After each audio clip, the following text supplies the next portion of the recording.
창세기 9장 18절에서 29절까지의 말씀입니다. 방주에서 나온 노아의 아들들은 셈과 함과 야벳이며 함은 가나안의 아비라. 노아의 이 세 아들로 쫓아 백성이 온 땅에 퍼지니라. 노아가 농업을 시작하여 포도나무를 심었더니 포도주를 마시고 취하여 그 장막 안에서 벌거벗은지라. 가나안의 아비 함이 그 아비의 하체를 보고 밖으로 나가서 두 형제에게 고하매 셈과 야벳이 옷을 취하여 자기들의 어깨에 메고 뒷걸음쳐 들어가서 아비의 하체에 덮었으며 그들이 얼굴을 돌이켜 그 아비의 하체를 보지 아니하였더라. 노아가 술이 깨어 그 작은 아들이 자기에게 행한 일을 알고 이에 가로되 가나안은 저주를 받아 그 형제의 종들의 종이 되기를 원하노라. 또 가로되 셈의 하나님 여호와를 찬송하리로다. 가나안은 셈의 종이 되고 하나님이 야벳을 창대케 하사 셈의 장막에 거하게 하시고 가나안은 그의 종이 되게 하시기를 원하노라 하였더라. 홍수 후에 노아가 350년을 지내었고 향년이 950세에 죽었더라. 아멘. 이제 다른 시작을 저희들이 볼 수가 있습니다. 방주에서 나온 세 아들 셈과 함과 야벳 이렇게 온 땅에 퍼졌다고 기록하고 있습니다. 근데 노아가 농업을 시작했다 그럽니다. 그것도 포도나무 농업을 시작했습니다. 여러분 상상을 해보십시오. 1년 동안 정말 물에 잠겨 있다가 이제 땅이 말랐지만 이제 뭐 할 수 있는 게 별로 없습니다. 그래서 이제 또 시작을 합니다. 얼마나 힘들었겠습니까? 농사 접어서 아시잖아요. 저희 집에 뒤에 손바닥만한 그것도 참 가꾸기가 힘든데 이거는 지금 식구들이 먹고 살아야 되고 다들 흩어져 가지고 이제 각자 이제 생존하기 위해서 해야 되는데 농업이 시작된다는 겁니다. 그러면서 씨를 뿌려야 되고 가꿔야 되고 해야 되는 뭐 여러 가지 일들이 지금 있다는 것을 볼 수 있습니다. 그러니까 시간이 많이 흘렀다는 얘기죠. 포도나무 열매를 맺어서 이렇게 하는데 이제 조금 살만하다는 얘기죠. 노아가 포도주를 마시고 취했다는 거.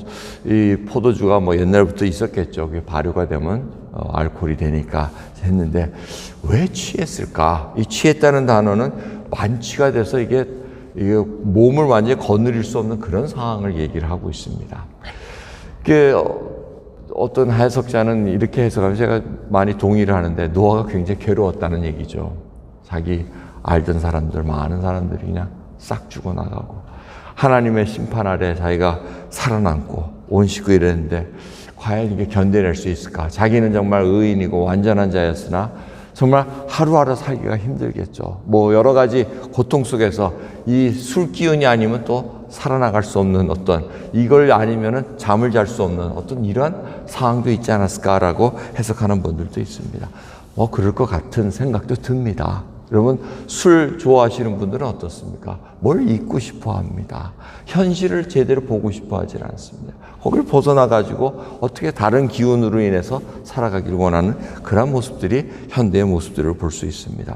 아무튼 노아에게 어떠한 상황이 있었는지 모르나 그런 일을 통해서 만취가 됐는데 이거 해필이면 또 다 벌거벗은 그런 상황이 돼버립니다. 근데 또 아들 함이 가가지고 봤다가 그거를 그냥 가만히 덮어주면 되는데 뭘 그걸 가가지고 뽀로로 형제들한테 또 얘기를 합니까?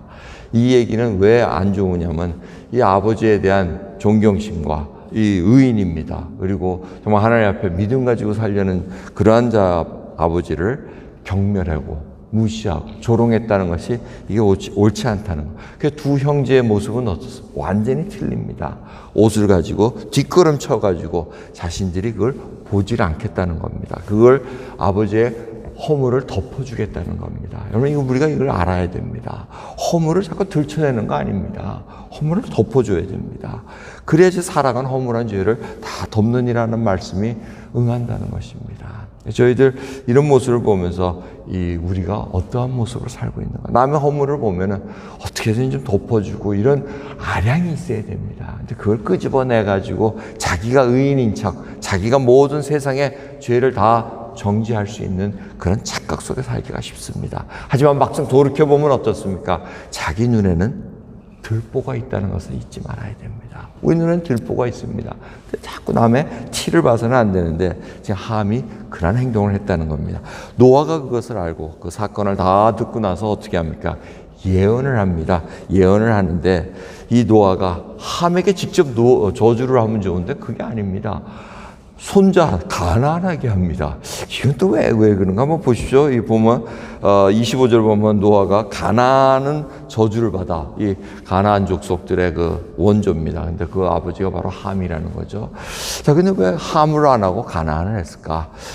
굉장히 조금 난해한 상황이지만 가장 성경적으로 올바른 상황은 이미 하나님은 세 아들에게 복을 주셨다는 겁니다. 축복을 하셨고 노아가 감히 그 하나님이 복을 주신 거에 대해서 리버스, 뒤집을 만한 그러한 역량이 안 된다는 얘기죠. 그러니까 이제 그 다음 가나안에게 네가 이제 이 아버지의 그 저주를 통해서 모든 저주를 방할 것이다 이렇게 얘기를 합니다.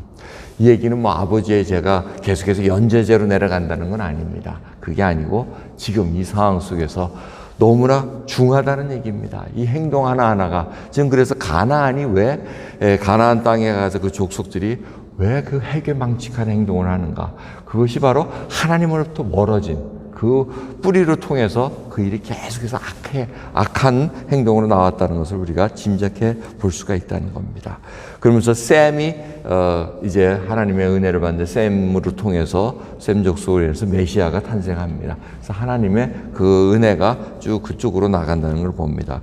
그래서 사실 성경을 보면은 이 셈이 장자는 아닙니다. 근데 장자 역할을 하게 되는 메시아를 통해서 그 모든 것을 하는 그런 것을 지금 예언적으로 설명을 해주고 있습니다.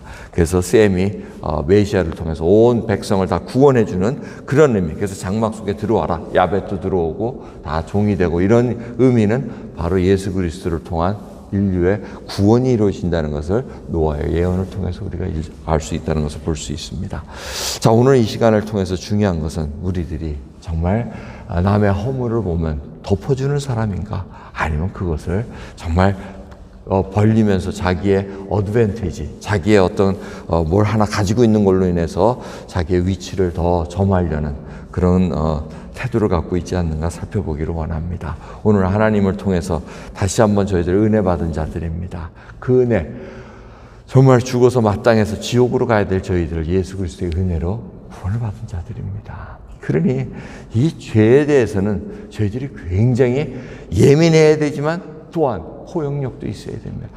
불쌍히 여길 줄 아는 그런 긍휼함이 있어야 된다는 겁니다.